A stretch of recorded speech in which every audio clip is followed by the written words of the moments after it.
Hello, folks, and welcome to our third and final game between Boulder and Denver. And actually, I've got to switch these sides up because they did that too. There we go. There we go, teams. Okay, Gorgon, who's gonna win? Call it now. I'm going to go with Denver. University of Denver changing their draft up. I think that they have shown us slightly superior team play, slightly superior game understanding. I think CU boys are showing us a little bit more maybe individual skill, but haven't really been able to hone it consistently. So I tend to lean on the side of the team that plays well, not the players that show it off. Yeah, chat's having an interesting discussion that I'm sure you noticed about what rank do you think these people are. And I have to say, one, like, it's not an easy metric because teams, Right. a lot of the best teams are better than the sum of their parts. I think some excellent examples are there are a number of captains in Dota who maybe don't have the best mechanical skills, you could argue, but of course their teams are fantastic due to their captaining abilities and their teams listening to them. And I'm sure that we have similar things here. There could be a team that is, quote, lesser on paper if you took the average of their MMR, but of course are better just because they actually play as a team. Either way, we got Ogre Magi, so clearly CU Boys is winning. Yeah, I am going to go ahead and say I didn't look at every one of these players' MMRs and stuff. I usually do, but I didn't have a chance today because we kind of got started a little bit faster than I expected.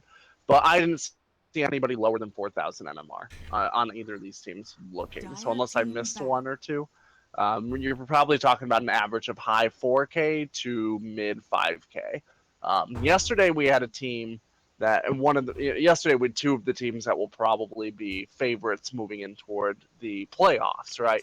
We opened up strong, or not yesterday, Tuesday. One of those teams averages above 6K MMR, right? So there are some teams that are quite high, even at as an average, an individual skill, but that does not, once again, like you said, necessarily mean that the team will fare well as a team. Yes, especially I have had recently a lot of adventures in ranked, and I can tell you that 6K players can be just as not team players as the rest of us. So, again, back into this one, we do see AA, clearly a comfort pick for St. Blue. I do wonder if St. Blue is just like me, loves playing AA, so only picks that for him or herself. Yeah, I think St. Blue is also one of the lower skilled players for University of Denver in terms of you count MMR as skill, right? As a loose baseline, he's about 4K MMR, which is, in the CSL, 4K MMR is not very impressive. It's at the lower end of what you'd expect most teams to accept coming into it as a serious competition. So AA is probably the hero that he's most comfortable with, or one of the heroes, and they're just trying to pick comfort, which I think is smart. Oh yeah, I love that type of thing. I think it's actually more important, like, I was talking about it earlier today, but you've casted some games with me when, what is his name? Hester Rotten. He was on Danish Bears, that is now no longer Danish Bears, and I think has some different teammates. But for a while there, he would just pick Alk. And, like, Yeah. you got players like that where Alk wasn't in the meta, but they played Alk. And you'll see similar things, I think, in Collegiate Dota. But we're on to the next round of picks. So you boys have a lot of options. There are still plenty of good carries. They decide to go with Darkseer. Really interesting because they haven't shown yet what setup they're going to put with that, or whether it's just Darkseer is a strong laner and they're hoping to take advantage of that. Presumably that's a solo lane Darkseer, whatever the off lane ends up, or the side lane ends up being. Lion and Ogre Magi, as we've already seen, can be a very good aggressive combo, especially if you have somebody that has a stun alongside them, so like a Sven or something like that. We could see CU boys decide to do that if University of Denver do choose weak lanes, as Ancient Apparition implies that they will. Faceless Void also, by the way, kind of a weak laner. Yeah, I mean, Faceless Void is really interesting in that I think that when, obviously, as a off laner, he's strong, but in that safe lane core position, he doesn't bring as much to the table as someone like a Sven, a Jog, a Luna, other heroes that are Well, popular. I mean, in the off lane, he gets the job done. Like a strong Yes. laner, my estimation, that is able and excel. And I don't think Faceless Void does that in the off. I think he just gets the job done. He is an okay laner. Fair enough. He's not likely to get kills. He's not likely to contribute to kills early. Right? He's just there safely. Morphling is going to come out here. That's a hero that has not done particularly well this patch in pub Dota, but does much better at higher levels of play. Yeah, it's an interesting pickup because Lion does have a lot of lockdown. I mean, you always go the Lincolns on the Morphling, and ideally, the Lincolns being popped is enough time for you as a Morphling to back things up and go and replicate out. But into an Ogre Magi and the Lion, and then of course add an Anti-Mage who may cause a lot of problems for you as a Morphling, it's a bit scary.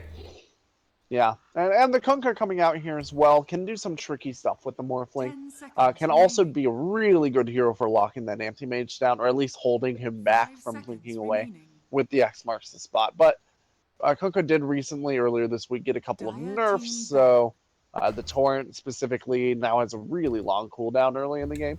You need to make sure you're hitting that. Yeah, super true. So OD will get banned out. I think because of what you mentioned, easy way to set up Torrent, but also just a strong mid laner. Yeah, Neither. also something University of Denver are comfortable playing. Yeah, and I kind of wonder what, since both teams have yet to show up their mid, they could actually on University of Denver. They have a lot. I mean, both sides just have a lot of 5 options. seconds remaining. It could Yeah, also I be a mean- Kunkka mid, but I doubt it. There are a couple of heroes here for University of Denver that they to if they wanted to, but I suspect that they are just going to go ahead and grab themselves a decent pusher for their mid and just see what falls. They are in the unfortunate situation of giving CU boys the mid on mid advantage. CU boys will be able to reaction pick.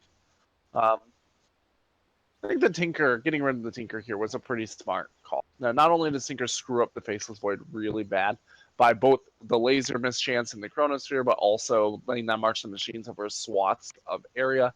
But they don't really have any way of dealing with the global, or excuse me, CU boys doesn't really have a way of dealing with the global of the Morphling right now. And if they had the Tinker, they would.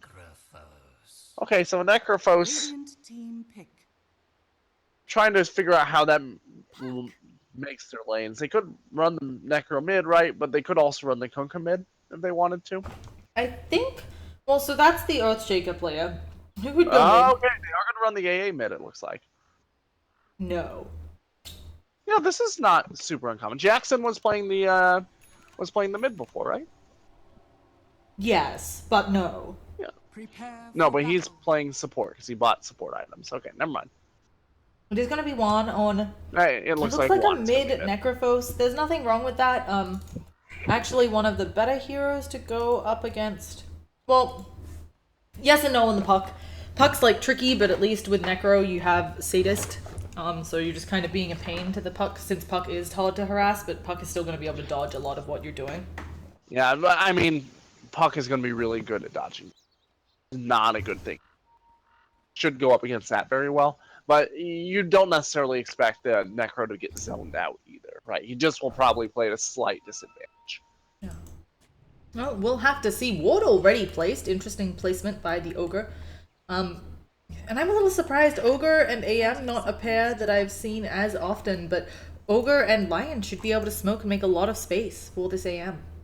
Yeah, it's AM's not really a hero that you expect to be getting early kills with anyway, so it doesn't really matter who he's paired up with as long as that person can zone for. Really, all AM wants is to get his last hits, and if he's able to get his last hits in, he's pretty happy. Well, for DU. Oh, St. Blue's actually on the Kunkka. Now, this is really interesting. Just with the commentary you mentioned, maybe one of the lower ranked players, but it's really important with Kunkka. Like, that's a high skill support to be trying to pull off. So. Yeah, just very timing. But then again, AA is skill support to be playing too, right? Very fragile, a lot of timing-based global spells that are kind of difficult to hit. So this is a player that does seem to like trying to be predictive and trying to be a playmaker.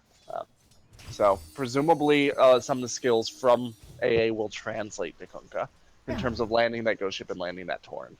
Also, amusingly, it has been pointed out to me by chat trusted source that both of these teams like Quap, and which is kind of funny because Dogseer is actually called Quap on bot. But yeah, apparently they list Quap and nobody wants to pick it. I do really like the Necrophos here, even though of course AM comes with inbuilt resistance to magic. If you can find him, you lock him out of the match for so long, and of course it matters more on a hero that Right. palms that way. Yeah, I mean, DU, there is an anti-mage for CUB, but I would say Denver University has the better late game. Morphling arguably goes late a little bit better than anti-mage in my estimation, but certainly goes toe-to-toe. And with the added advantage of the Necrophos with the Ags coming out later in the game, I do think that this is a rare case where you're talking about a team that drafted an anti-mage that still has the pressure of trying to finish in the mid-game. They certainly want to finish before that Ags combo is ready, because that is danger in the late game. Yeah, there's a lot of things. I mean, for DU, there's a bit of an easier setup for some of their stuff, assuming that the Chronosphere hits. They have really good things that they can do into that. But I definitely worry about getting to that stage. And also, it's so cooldown dependent. Yes, AA has a short one, and so does the Ghost Shift, but you need that initiation, I think, from the Faceless Void, unless your Punka is very good. Yeah, well, once you get the shotgun up on the Morphling, you don't really need that anymore. But it will take a while for that to come up. Puck is actually Right, being a 'cause I real... mean- Oh, yeah, I agree. I was just going to say, like, the Lion is very easy to knock down with that shotgun. The Ogre in the late game won't be too hard to knock down either. The Puck, even, will be very easy to knock down in combination with the Necrophos. So at that point in time, you're going to probably have a blink on the Necro. You're going to have the shotgun. And you're going to be able to initiate without the Faceless Void and take a 5-on-4 fight in a lot of cases. Yeah, so for... Well, looking at mid, we can see that Necro is way down compared to Puck. Pretty loose in the lane, I think. Oh, actually, they're gonna manage to hit the Torrent. Blind on the Puck has got an X marks the spot. Has to be careful about... Oh, he's gonna get pulled back! But nope, manages to use the phase shift to get on out of it. Was saving it in that earlier bit. I was, Yeah. Yep. Smart play by the Puck. Able to get away. Really clearly knows the hero and the interactions. And, well, there's not a lot to say on that other than the Lion is thinking about creeping in here as well. Probably for Lion, you want to wait for the 30 seconds for the first Knight, though. So he is going to go and contest the bottom rune. And maybe we'll rotate back and try to get a kill at that point. Now, something that is scary is AM has about 9 more last hits than Morphling. Morphling clearly having a lot more trouble dealing with this spam coming out from the Ion Shell than AM is with a Faceless Void. Up mid. It's going to be our first one. Yeah. Unfortunately, unfortunately for Necro, Puck does end up getting that kill. Yeah. Lion did end up rotating in during day vision. I'm surprised he got around it, but a very nice play, a very good rotation. And in top, just a few seconds too late, they do manage to get a kill themselves. The rotation onto the Darkseer that we're talking about causing so many problems for Morphling finally going down. Under attack. Yeah, so the issue, of course, with being a Darkseer that's causing a lot of problems is it means that you're also a Darkseer is probably pretty vulnerable, because against the Morphling, the Ion Shell itself is not going to cause.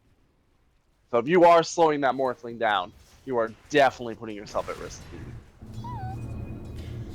Now, unfortunately, there is an invis coming onto poor Don Juan Diddly Dong. I actually really like that name. I'm very mature as an adult. But yeah, he's got an invis Lion right there. He does now have some backup, but I don't know how much you do against an Invis Lion who may actually just open up on the AA. Whereas the orb is... Oh no, Puck isn't even thinking about this. There are so many heroes actually in this area. There goes the heal. A torrent hitting on both of them. This cold feet should latch. Will Don Juan? No, he doesn't even manage to get in the auto attack, but instead throws out the heal. Puck with the silence. X onto Ogre Magi, who is also very low. They do just manage to get the kill. And the Sadist... Actually, Necrophos didn't get the last hit, so none of that hits in. And the chase continues by the supports. One more hit would do it, but luckily they jaunt away for the Puck. Yeah, and a nice little exchange there. Being able to get the Puck away helps. But for DU, they're getting everything they want out of these rotations.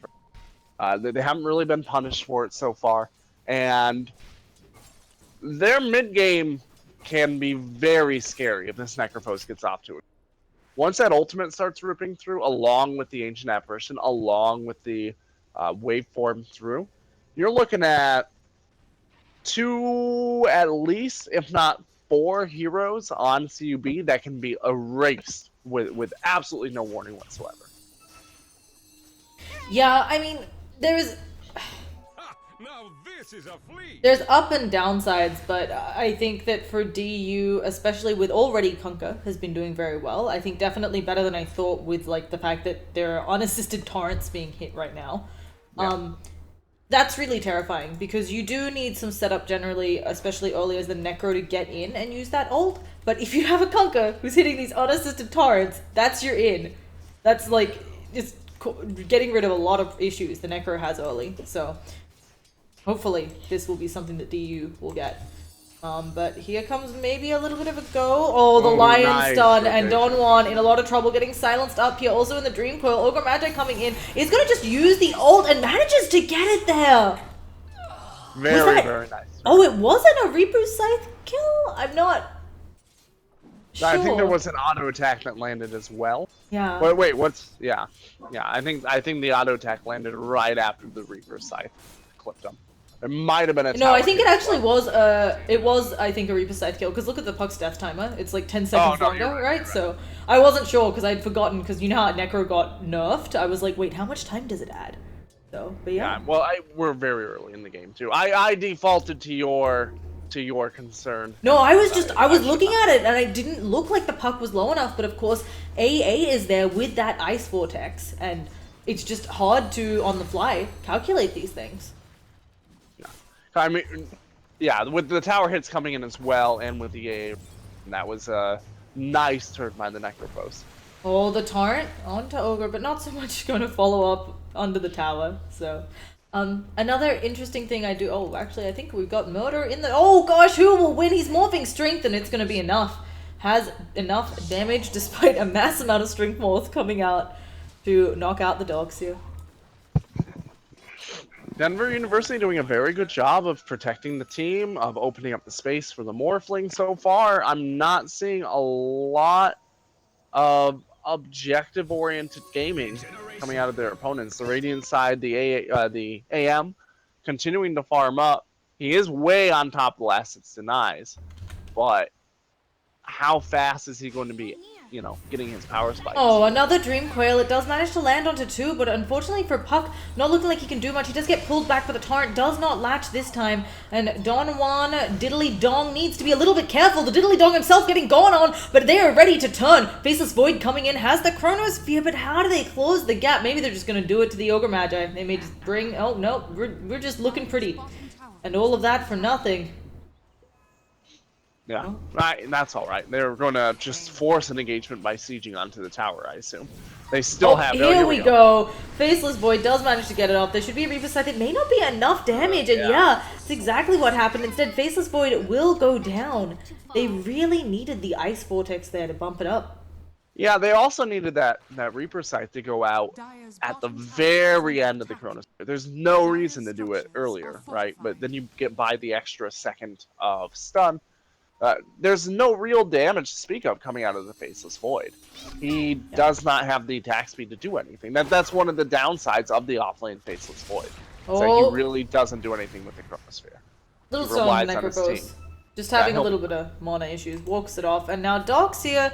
He is going to get pulled back. Morphling does have a... Oh, they are TPing in. Morphling wants nothing to do with this. And actually, St. Blue may be in trouble. It's going to be the Ion 2. He tries to plant a tree to get the juke off. I love seeing plays like this, but it may just result in him and Morphling in a lot of trouble. Morphling, you're having all your mana stolen. If he keeps going in for this, he does get the last hit. No denied, it creeps. And Kunkka gets out? Well played. All right. Everything's good, and meanwhile, the Necrophos is able to kind of free farm down here. Should be able to finish his treads now. And the Morphling is doing pretty well for himself. He's almost got that ultimate orb up. How is the AM doing? Because he's been left completely alone. At 10 minutes, he's got 81 last hit, so Yeah, he's like 700 3 hits ahead from perfect. of Morphling. He's doing incredibly well, but of course, as you said, AM is a hero who needs just a lot more lead up. We have an engagement that I'm missing out on. Goodbye to Necrophos. I'm looking like AA is soon to follow. This mana draining coming out of this Lion is positively criminal. Dire's middle tower is Yeah, under attack. alright, so AM is going for a Vlad's for the sustain. but with this sort of a lead that he's had an uncontested lane for most of the game, That's a mistake. I kind of feel like he needs to go in for the Battle Fury, right? You It get it is. off 4 minutes, 5 minutes earlier, and you get 4 or 5 extra minutes of, 200 plus Dire's GPM middle tower increase. is under attack. I 100% agree with you. I believe that is straight up. I think maybe he was just expecting earlier Kunkka rotations and so on, and maybe just thought Yeah. he'd have to be jungling a bit more. There is going to be a torrent. This is hard for the Morphling. They're going to drop the wall. Morphling actually has to wave form out. Does have a stun here. Maybe can use it to help out a little bit, and does manage to get the kill with it. Dodges around the wall. He's going to be just fine. All right, yeah, no, that ends up working out pretty well as we continue to kind of hedge bets toward the mid game. In the mid lane, Shenanigans again. Don Juan in a lot of trouble. There's no mana on this puck though. So has to be a little bit careful. Doesn't have the blink yet. And again, another puck today going for the Veil first over the blink. yeah, Veil first, that's a pretty decent build in this specific A, because they don't really need the mobility advantage. They already have a pretty solid mobility advantage over their opponents, and B, because it will allow him to farm a little bit faster and maybe be a bigger deterrent if he does stay outside of a Chronosphere. What I will say is that this Necrophos got off to a pretty decent start and has really been hurting since. Yeah, I mean, this is the downside of the Necrophos, right? You need a lot of farm to be effective. Aren't you're a hero that needs to be a core, and sometimes it does feel like other heroes do a better job in a core role re-initiation, like the puck can, and while the Necrophos can really delete someone from the game, it's hard because you don't have an escape early game. You just have to rely on your sustain, and look, this is exactly what's happening. Puck gonna come in and silence now. AA Blast will help out, but the Necrophos not in a great spot. There is the Puck's Dream Coil, and now St. Blue in trouble as well. Going to go down.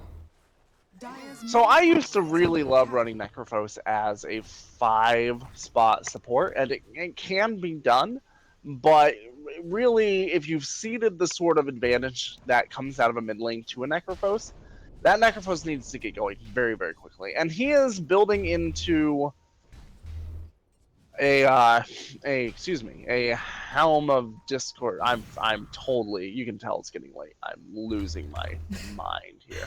No worries, you're carrying me. A Veil of Discord. There we go. He's building apparently into a Veil of Discord, unless that's a really casual Null Talisman. And I disagree with the idea of going into damage. He really should be relying on his team to do the damage. And instead, he should be getting some heals so that his Ancient Apparition support is able to be more greedy. As you had mentioned, that's a Yeah. hero that does really well with a little bit of extra farm. I'm So also in my mind, really this is a good- surprised he didn't just go for the early mech. It's one of those things where, you Yeah. go the early mech on someone like Razor. Actually, a beautiful torrent again. I have to commend St. Blue. I actually was worried about him hitting all of these things, given that his AA blasts were a little off point sometimes, but his Kunkka seems very solid. They get a huge pick off on that puck. Yeah. And it goes to Morphling too.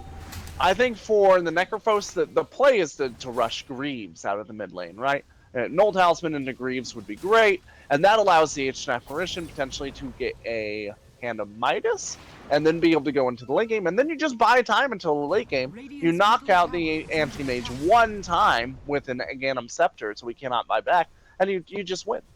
Yeah, That's it just also how the game goes. just allows your team that superior sustain in team fights, right? You already, I mean, we saw in an earlier game today how difficult it was for teams. Oh gosh, is that just going to be the kill? That's I nice, don't that's it. know. Is it? That's it. Oh yeah. I think so. Yep, that's the shadow. But Morphling now taking a bit of damage from the puck. There's a boat coming with one person's name on it. Ogre Magi gonna go down this Morphling on a mega kill streak. And he's got nothing. He's just rocking a Lincolns and is murdering everyone. This is fantastic involvement from the carry, but it may just be over. I jinxed him. There's gonna be a finger with AA's name on it. The stun off the mark. Necro trying to come on in. St. Blue will manage to deter a little with the torrent, but unfortunately, it may be a lot of trouble for this Necro. Has heal up in 1 second, but silenced up. Pops the one, turns around to fight, gets off the heal. Puck, of course, dodges it, and that'll be that. Yeah, so one of the other things about getting the Greaves post is that he's not a particularly tanky hero. He's pretty reliant on that Death Bowl spam in order to stay alive. And Greaves will purge you of any silence So if the puck comes in and silences you, so that in such a way that you are going to die, not only do you heal yourself and give yourself the mana for a death pulse, but you also get rid of the silence so that you really can't be killed unless you're being killed last. Oh, again a torrent hits, but the silence comes out and there's no Chronosphere follow-up. Dad, he could blink away, but he gets permanently stunned. Morphling, how much strength did he have there? Enough. Yeah, I mean, he was almost full shifted to strength. He yeah. actually purposely morphed strength to get the AM kill. I'm sorry, I'm really impressed by the play. It feels almost like a different team than last game, where they seem to fall apart, have a lot of technical errors together, and suddenly Morphling going all strength just to make sure that they can keep the AM locked down. Yeah, it's really easy to go into a game having won the previous game and just kind of not necessarily play as tight as you can. I think that we're seeing a little bit better performance coming out of both teams this game. Both teams clearly understanding that everything is on the line for this week here. No Blink Dagger on the line, but he is stacking up Ancients for the AM, who is really getting very close to having a completed Battle Fury. Yeah, and this is the thing, right? Like, with his type of bomb, this is an AM. Oh, we're gonna see Morphling, maybe in a spot of trouble. The A-Blast will come out. Morphling might be able to actually kill. Yes, that's a dead lion. And while Morphling is losing some health here, unless AM really wants to commit, maybe even just instead on the AA, not much is going to be happening. We have Puck also causing some problems for Faceless Void. Puck is actually going to get called backwards, and now again, just another long stun. They actually have to be careful. Never mind, they got the bashes. I was a little worried there that if they don't get the bashes, Puck may be able to slip away. Yeah, and the Chronosphere slightly misplaced so that the Morphling was caught inside it, but still they managed to get the kill. It's a very small mistake. You don't really have to hound the player for it, you know. And the tower should drop as well. At this point in time, you're really starting to see the offside of having gotten that Vlad's before the Battle Fury. Because had the Battle Fury come out first, the Anti-Mage would already have the Vlad's and probably a Yasha. But having gone for the Vlad's first, he's not really been able to find the opportunity to utilize it for farm yet. Yeah, it's a very... Right, Yeah, it's just...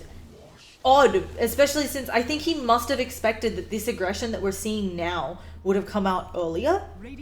And so just went for the Vlad's thinking he'd be forced into the jungle, and unfortunately that gamble did not pay off. Now he does, as you said, I think it was like a 17-minute Battle Fury, but he could have gotten that at 12, I think. Yeah.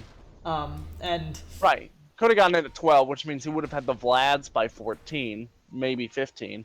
But 2 minutes faster for his itemization, which means he would have had the Yasha before 20, right? It just...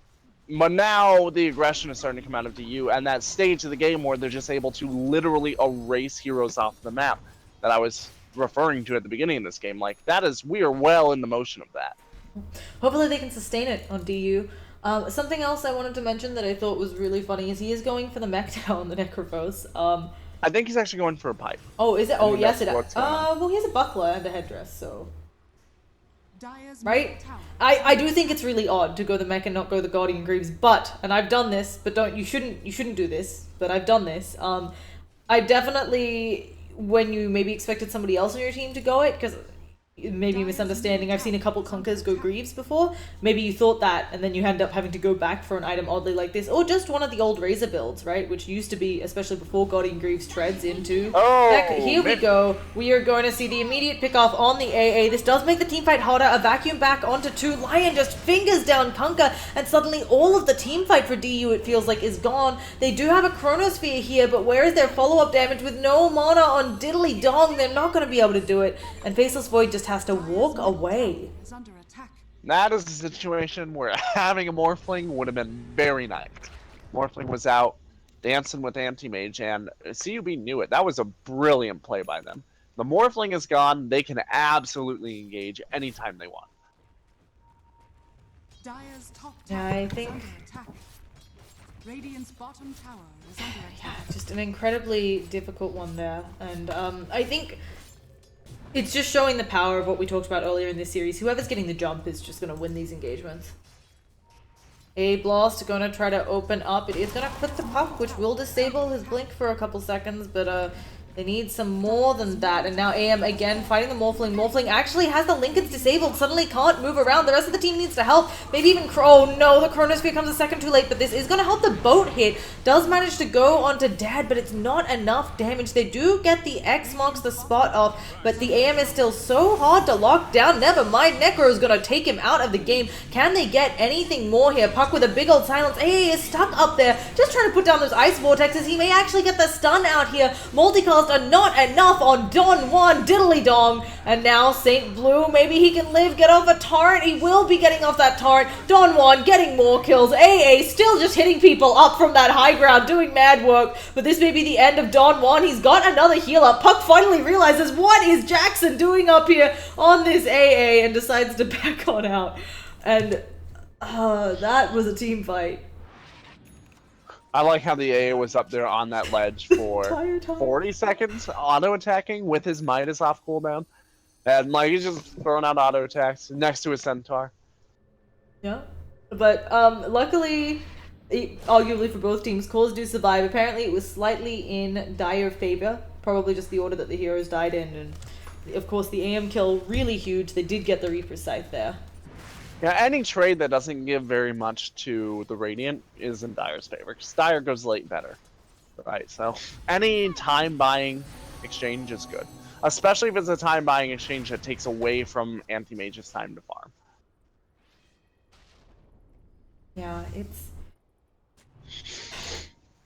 it's a really interesting matchup from the standpoint that there are some great int bombs on DU, but if AM isn't careful, right, the Morphling with all the the stuns that he's shown that he's totally willing to morph strength to do that, and the fact that this Kunkka has been hitting good boats, could be spooky stuff, but we'll have to wait.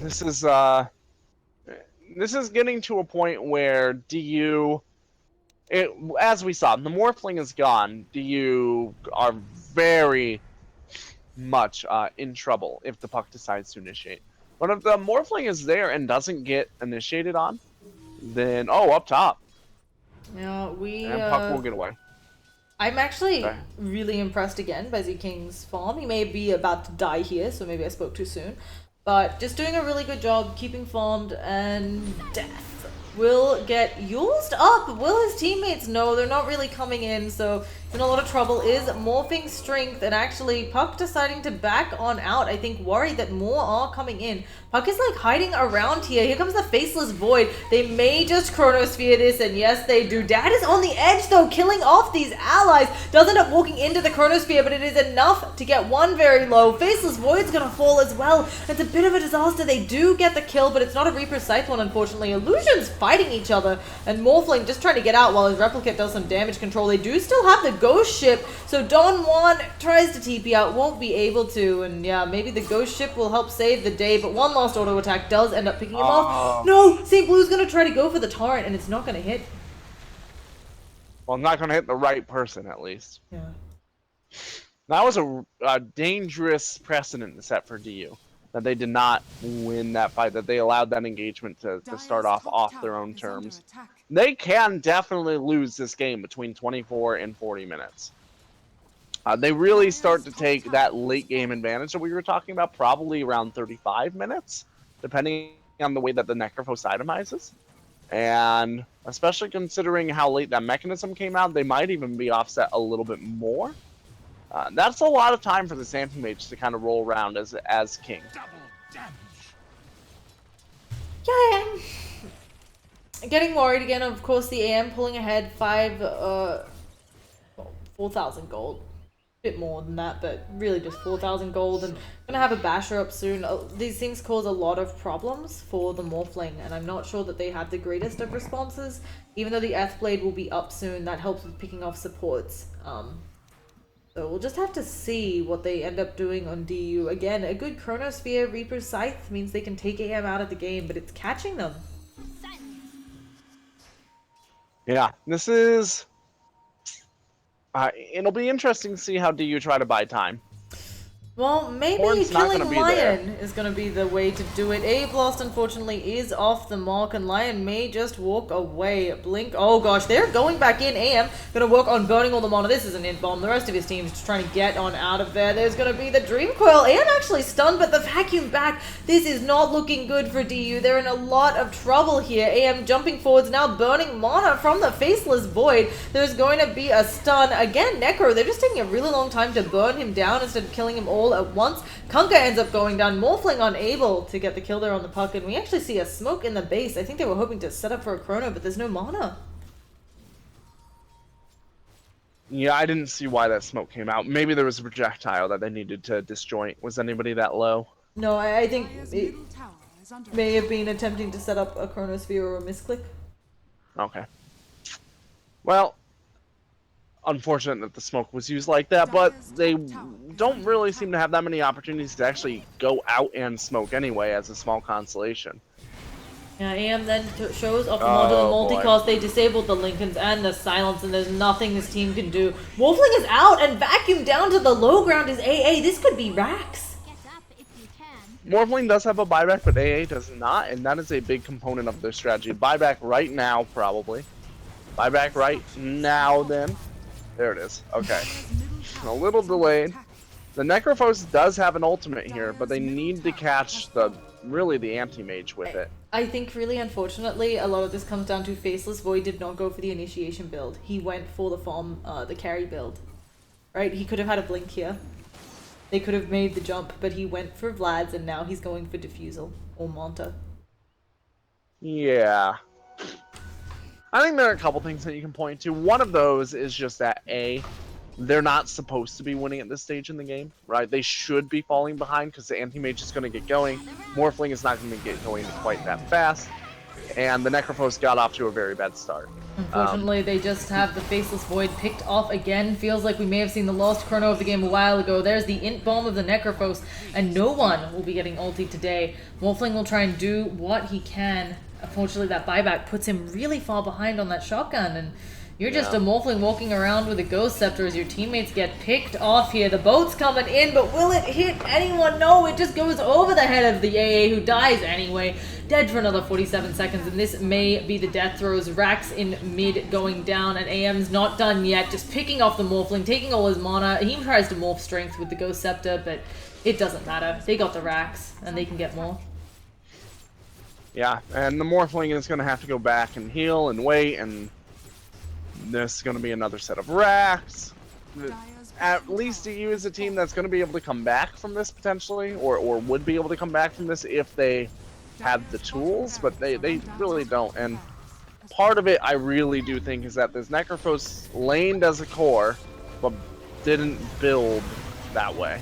Yeah, really unfortunate. Finally, the Chronosphere comes out. It's not going to be enough to take down anyone, even a Lion. They just don't have the damage. There's going to be a nice Reaper's Scythe, and maybe they can pick up a couple of kills here, but being 2 racks down against this lineup is hard. It's intolerable, and AM is still just picking them off in the back lines, getting ready to work on the Necrophos. Here's a Glimmer Cape, of all things. Yeah, and this is just going to be another dead everybody. Yeah, I mean, AM look is at just this having anti-mage just a run around. blast. They're gonna pull him back. The Torrent will miss. They do manage to pick up the Lion. Maybe they can actually take out an anti-mage here. He may have overstayed his welcome. He does not have mana to blink, but it's regenerating quickly, and there he goes, out of the base. But a full lane of racks going in the bottom, and then the melee. And he's just going to go into the neutral jungle and regen all that health with the Vladimir's offering. When his team's back, they can go Roche if they want. He's going to keep the lanes pushed out. He knows that they can't kill him, because if they couldn't kill him just now, they're not going to be able to kill him. Yeah, not That's a looking very great. optimistic Ancient Apparition ult as well, landing in the jungle. So on the plus side, Glimmer Cape mechanism has been done on Necrophos for a little while. But they really, I don't see really the value of that Glimmer Cape, to be honest. It helps a little bit with initiation. There is a lot of magic damage from CUB, but honestly, if Denver's strategy is working well, they're not in a position where they're taking a ton of damage anyway, under any situation, right? They're knocking somebody out with the Reaper Scythe, and then after that, Cub is forced to not disengage, if things are going well. I mean, this Puck now is sitting on top of what? A dig on 3? Yeah, I mean, it's just devastating to the fact that a lot of these heroes aren't incredibly tanky. We're gonna see the Shotgun's does up. come out, but it's not enough damage on the Puck, and Puck just gonna be able to blink away. They've got to be careful with this. They try to get the damage in, they are not successful, and Puck further down into the jungle. Does not have boots for quite a while. The A-Blast should have spotted that. It's gonna fly over his head. It does end up clipping him. They should have an idea of where he is, but they may jump to the wrong spot. Is that Ag's ult? He's gonna die. He's Yeah, dead. it should be death. He uses, but I think that's maybe death. It may just set up murdering everybody else on the team. The Puck still burning down does eventually go. So again, another bit of an overextension. They know that someone's there. What is Morphling doing? Tries to get the pickup, but unable to. Guardian Greaves instead kicking in. Now Morphling has no mana. AM just gonna rip him to shreds. The stun ends up missing, but AM is still chasing. There's the ult, and goodbye Morphling. No buyback on Morphling. That's probably your game. Yeah, just really unfortunate fights coming out here. It looks really good for DU. They managed to take things earlier and just weren't able to seal the deal now. Don Juan, Diddly Dong, getting picked off. Yeah. To be fair to him, Has fallen. he's buying a lot of time. And there we go. The GG's just gonna... Oh, are they out realize because it. they don't win this? What? Good luck Wait, further. what? They're not out, right? This is just like... No, Groups. they're just trying to be very friendly. Oh, okay. Good I was luck like further in worried the for a tournament, second. I was in like, this I season. did not believe this was like a single game knockout tournament. I was pretty sure this was like the group stage. Yeah, no, we'll definitely see a lot more from both of these teams. So it might not be on stream because we only stream 8 games a week or 8 series a week, or 4 series a week. But you know, all these teams are playing once or twice a week. Yeah, throughout no the entire worries. semester. I was just shocked for a second. I was like, I did not sign up for everybody Right. being out today. My emotions, Gorgon. Anyway, once again, folks, thank you for joining both of us. We're going to be signing off now as this is the last series of the day. I'm Llama. I've been joined by Gorgon. Once again, thank you to our sponsors. Obviously, Twitch helping out a bunch here, but also we have Band Gaming, which is a social app, which is the social app for the Collegiate Star League, and they're awesome, and you should check them out to help you with all your social gaming needs. Anyway, we are going to go to bed, I think. So, good night. Yeah, Good night, sounds everyone. about right. Peace out. Ben, Sam, and Ken are on separate journeys to defeat the menacing Vile Dragon. But let's just say luck isn't on their side. If only there was a way for them to find each other and band together. Well, that's why there's Band. It's a mobile app that allows people to come together using common interests. With Band, you can find fellow gamers, chat, schedule gaming sessions, and conduct polls. Stage epic battles with friends while sharing videos and photos along the way. So try Band today. Band. Be together.